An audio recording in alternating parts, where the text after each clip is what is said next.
In today's episode, we've got traumatic levels of math, skulls, and a man named Oonie. It's time for your Jewish Week.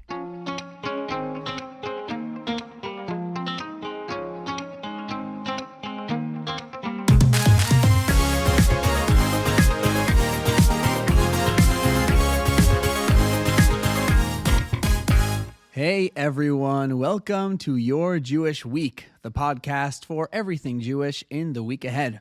I'm Rabbi Dovey.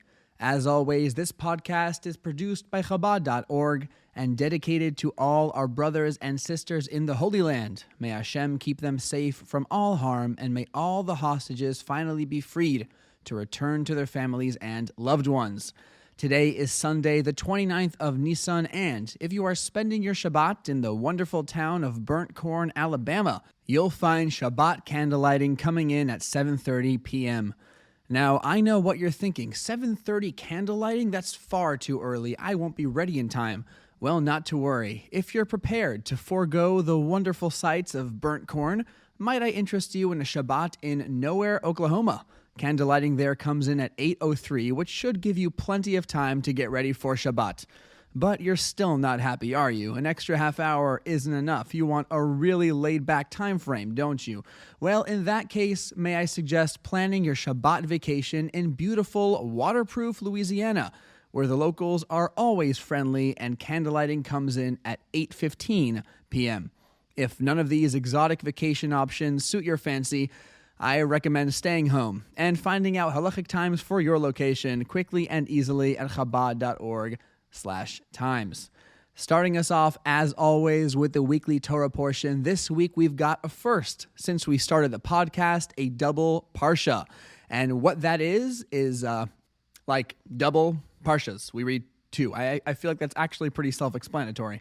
When two parshas are combined like this, we're basically turning 14 readings into 7, which means the daily parsha study is going to be roughly double the size. It doesn't always shake out that way, like the first reading this week is actually 3 readings, not 2, but it's helpful to keep that in mind. It's going to take a bit longer this week.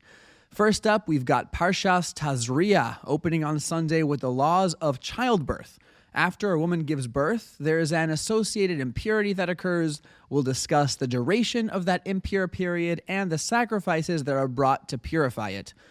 Also on Sunday, we'll get started with the laws of tzara'as, which are going to be a major focus in both of this week's Torah portions.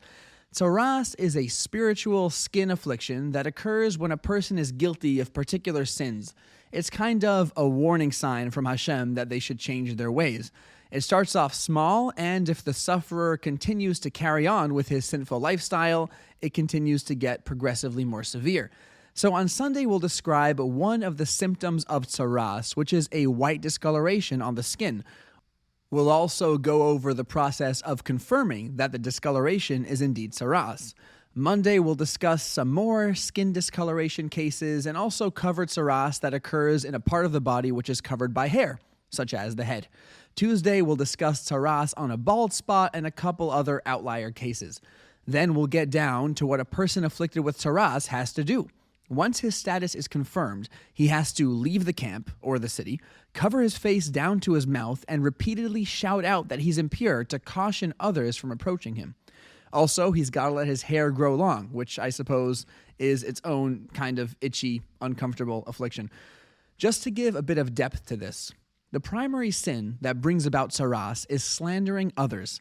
Slander causes division, argument, and estrangement. Therefore, the slanderer himself contracts tzara'as and is forced to isolate himself and to feel the pain he caused others and begin the process of rectifying it.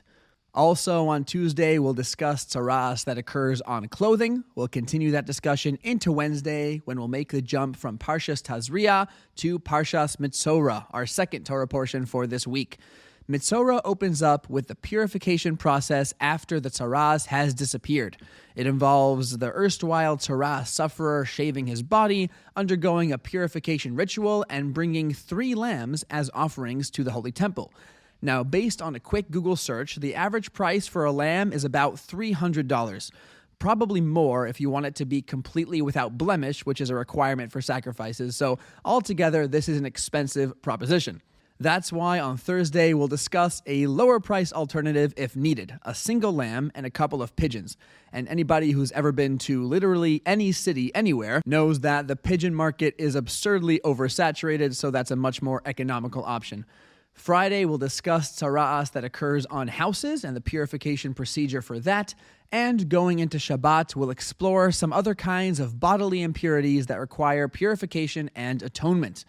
Parshas Tazria contains 67 verses, with the memory key being the word baneha, which means her children. This is, of course, fitting for the parsha that starts off with the laws of childbirth. And Parshas Metzorah contains 90 verses, with the memory key being the name Ido, which is a name found in the book of Nehemiah, chapter 12, which is a great place to go if you want a list of super colorful biblical names. Also on that same list, you've got Bakbukiah, Meremos, and my personal favorite, Oonie. These were all very holy and respected men in their times, but something tells me if you named your kid one of these names, that's not quite the reaction they'd get. As always, check out the link in the show notes for more insight into this week's keys. In the weekly Tanya, we just got finished illustrating how everyone has the power to create a basic fear of heaven within his heart and mind. This week, the Alter Rebbe is going to explain the distinction between this basic fear of Hashem, known as the lower fear, and a more advanced, sophisticated kind of fear, the higher fear. This higher fear is only attainable after serious self-improvement and meditation, and it's more intellectually mature, more adult. It focuses more on awe of Hashem's transcendent omniscience and less on the fear that he might zap you with lightning. Now, just like fear of heaven has these two levels, there's also two levels when it comes to loving Hashem. We'll discuss those straight through until Wednesday, when we'll introduce a third, even greater level of love, and just when you thought it couldn't get any crazier, Thursday we'll find out about a fourth level greater than all three. Now, all this might start sounding super lofty and floaty and kind of up in the clouds, so going into Friday, the Alter Rebbe explains on a very concrete, tangible level how you can start to attain this love right now.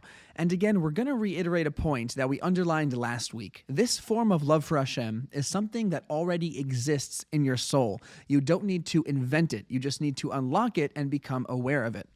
In the Daily Rambam, the 3-chapter and Sefer HaMitzvos tracks are picking up where we left off in the laws of Sukkah on Sunday and moving on to the laws of the 4 species that we shake on Sukkot and the special joy we're supposed to feel on Sukkot specifically above all other holidays. Monday, we'll transition to the laws of the half shekel, which all Jews are obligated to donate to the Holy Temple every year. And on Tuesday, we'll explain where the funds from these millions of half shekels were allocated to. Also on Tuesday, we'll begin the single most daunting set of laws in the entire Rambam, hands down, bar none. Anyone who tells you otherwise is lying. The laws of sanctifying the new moon. Here's the deal. The Jewish month is determined by the moon's cycle, with each month beginning the moment the new sliver of moon has been spotted in the sky. The appearance of the new moon is confirmed by witnesses. Now, it all sounds simple so far, doesn't it? Pretty straightforward, right?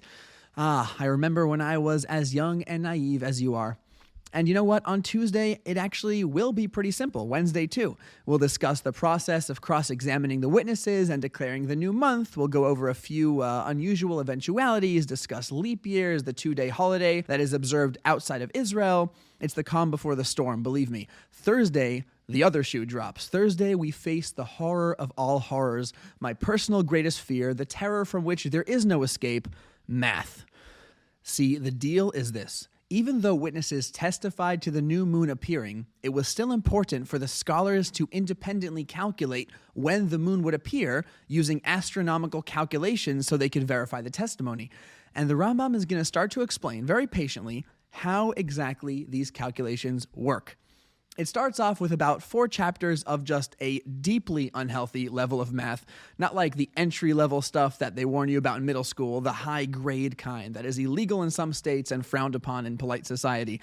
And after those 4 chapters on Friday, the Rambam's like, there's some even more complicated math I didn't include in here. I simplified a lot of the trickier variables. What I'm about to present to you is so simple, a school child can grasp it in 3 to 4 days. Now, I have no idea what kind of freakishly intelligent school kids the Rambam encountered in his day, And I also can't tell you exactly what happens in the next few chapters. It's mostly a blur, and I can hear all the little men in my head frantically running back and forth, scribbling on whiteboards and calling desperately for backup. And by the time it's all over, I'm curled up, I'm in a corner, gibbering unintelligibly to myself about apogees and perigees, and I've developed an abiding and debilitating fear of the word orbit. As you may have guessed, if you've got a Rambam question on the tail end of this week, I can't help you much, and neither can pretty much anyone I know, except my friend Moshe. Moshe somehow understands it all, which makes me both respect him and also fear him a little. And in the one-chapter track, we'll be continuing with the laws of damages. Much simpler, no math, it's great. Sunday, we'll discuss a person who digs a pit in a public area, which then damages someone else's animals or objects. The law is that you're liable for animals, but not for items. Monday, we'll extend the same laws to any public hazard, like a knife lying in the middle of the road, or math.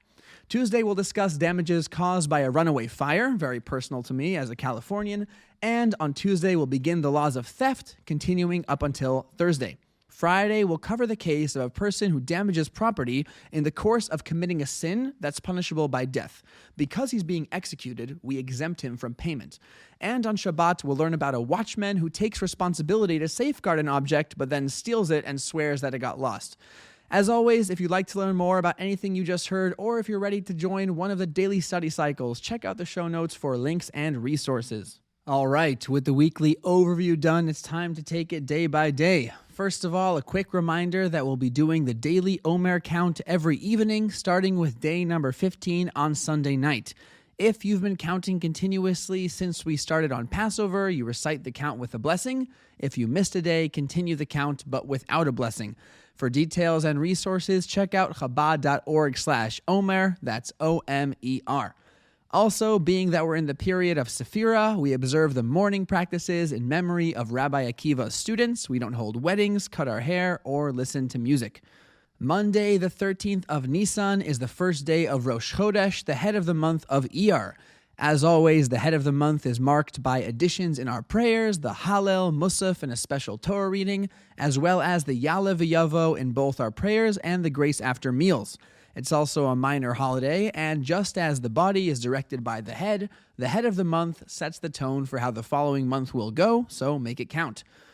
The 30th of Nisan is the yahrzeit of Rav Chaim Vital, one of the greatest figures in Kabbalah in 1620. Rav Chaim Vital was a close student of the legendary Arizal and the one most responsible for writing down his teachings for future generations. His book Eitz Chaim, The Tree of Life, is a foundational work of Kabbalah and a major part of Chassidus as well. It's quoted in the very first chapter of Tanya, for one thing, and I'm sure many thousands of times again across Chassidic literature. Also on this day, we've got the yahrzeit of Rabbi Yosef ibn Migash, an early halachic authority from Spain, and a major influence on the Rambam. He actually taught the Rambam's father, Rabbi Maimon. And finally, the 30th of Nisan, 1776, was the passing of Rabbi Yaakov Emden, a scholar and prolific author from Germany, who was known for his willingness to fight for what he felt was right, even in the face of fierce opposition. He inherited this trait from his father, Rabbi Tzvi Ashkenazi, who fought fiercely against the influence of Shabtai Tzvi. We'll get to him in a couple of minutes. Tuesday, the 1st of Iyar, is the second day of Rosh Chodesh with all the same observances as Monday. The month of Iyar is notable for being the only month in which we count the Omer every single day. The name Iyar itself serves as an acronym for the phrase Ani Hashem Rofecha, I am Hashem who heals you. It's a special month for healing, both physical and spiritual, and for self-improvement, which is the theme of the counting of the Omer. The 1st of Iyar is the yahrzeit of Rabbi Mendel of Horodok, a great Hasidic master and a mentor of the Alter Rebbe in 1788. He led a group of Hasidim on the long and perilous journey to the Holy Land where he lived for the rest of his life. On the occasion of his passing, the Alter Rebbe wrote a legendary letter about the power of a righteous man even after his physical passing.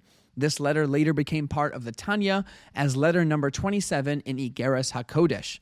Also on Monday, we've got the passing of Rabbi Tzvi Ashkenazi, better known as the Chacham Tzvi. As we just mentioned, the Chacham Tzvi was the father of Rabbi Yaakov Emden, and like him, he was a great halachic figure and community leader. In particular, he fought to repel the insidious philosophy of Shabtai, the false messiah who had led thousands of Jews to ruin and tragedy just a few short decades before. Although Shabtai himself was already gone, his poisonous ideas continued to be spread by his followers. Often they posed as respectable rabbis, and it took scholars like the Chacham Tzvi to detect the rotten strain in their writings and call them out on it. Now, predictably, these fellas didn't really appreciate being called out, and throughout his life they subjected the Chacham Tzvi to all sorts of harassment, intimidation, and even physical violence. But even though he was eventually forced to flee for his own safety, the Chacham Tzvi did not back down, which is how legends are made. In fact, he managed to write a very notable commentary on Talmudic law while this was all going on, as well as a collection of halachic responsa. Moving on to Wednesday, the 2nd of Iyar, is the birthday of Rabbi Shmuel Schneerson, the 4th Rebbe of Chabad, commonly known by the acronym Maharash. The Rebbe Maharash succeeded his father, the Tzemach Tzedek, despite being the youngest of 7 sons. Several of his brothers went on to establish their own centers of Hasidus in other towns, but the Rebbe Maharash was recognized as the leader of Lubavitch despite his youth. Throughout his time as Rebbe, he helped his fellow Jews both through spiritual avenues and through political action, advocacy, and activism. And those all start with letter A, which I think is cool. He traveled extensively, meeting with contacts throughout Europe to pressure the Tsarist government into quelling anti-Jewish riots, which they had a habit of actually instigating. So that was a welcome change. The Rebbe Maharash had a life philosophy that our Rebbe often quotes. Conventional wisdom says that when something's blocking you, you try to go around it. If you can't go around it, you go under it. And if all else fails, you're forced to go over it. The Rebbe Maharash would say, I say, lechatchila ariber, go over it right from the start. The lechatchila ariber mindset means focusing on what you want to accomplish and having that be your defining reality. Personally, when I'm trying to get a project off the ground, thinking about all the details, the bridges I have to cross, and all the things that have to fall into place, the whole thing becomes this discouraging slog. So even when I muster up the willpower and start setting things in motion, I'm constantly in dread of problems cropping up. In the Rebbe Maharash's analogy, I'm going around or beneath. It's defensive, it's overthought, and it's timid. I'm allowing the outside world to dictate my reality. Lechatchila ariber means flipping the script. You joyfully and confidently determine the reality for yourself. Instead of asking the world permission to be successful, you tell the world what's going to be. Sure, you might make mistakes, issues will crop up, but you don't lower yourself to their level. You don't allow them to shake your entire vision, to cast doubt on your identity. You go over them.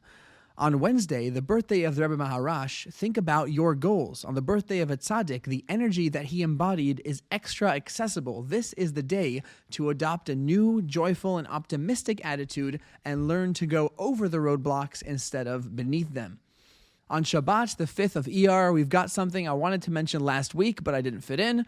This time of year, there's a custom to learn Pirkei Avos, the ethics of our fathers. The Ethics of Our Fathers is a collection of teachings from Jewish scholars throughout the Talmudic era, focusing on character refinement and interpersonal relationships.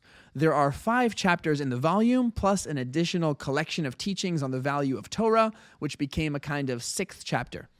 The custom is to learn these 6 chapters in the 6 weeks between Pesach and Shavuot, specifically on Shabbat afternoon after the Mincha prayer.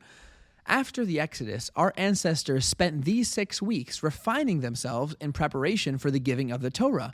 And as we advance towards Shavuot, when we receive the Torah anew, we too prepare ourselves by studying these chapters and implementing their teachings in our lives.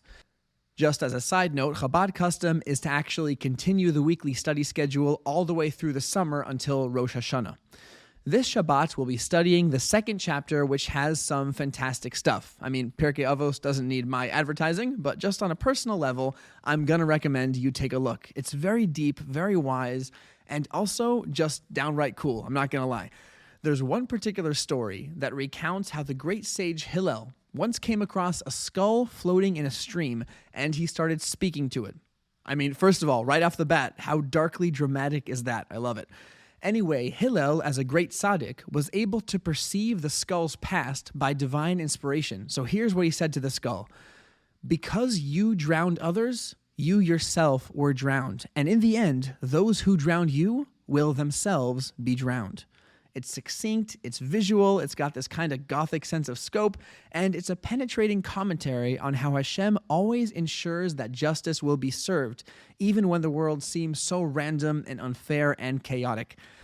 But as much as I'd love to go through the entire chapter, I'm going to highlight one particular teaching that always spoke to me, and I'll put a link in the show notes where you can find out a whole lot more about this week's chapter.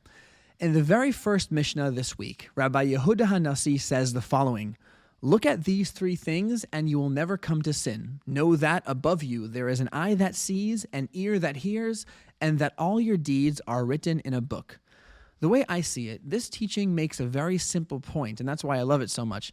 Every one of us already knows the proper way to live. We all know what's expected of us, and furthermore, we actually have the willpower and the dedication to live the kind of lives that we'd be proud of.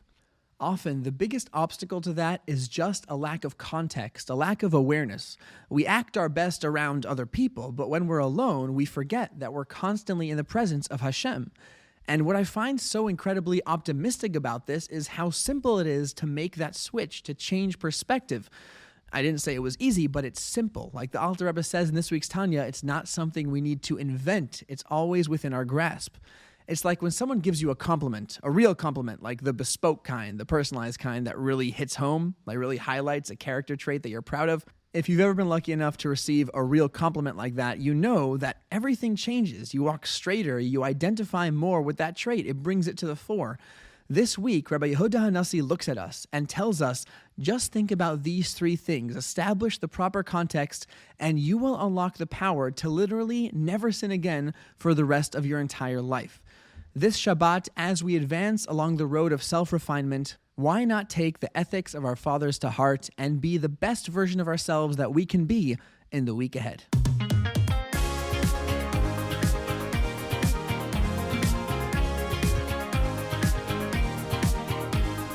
Your Jewish Week is produced by Chabad.org, written and recorded by me, Rabbi W. Paul Thiel. Theme music by Levi Kloshak.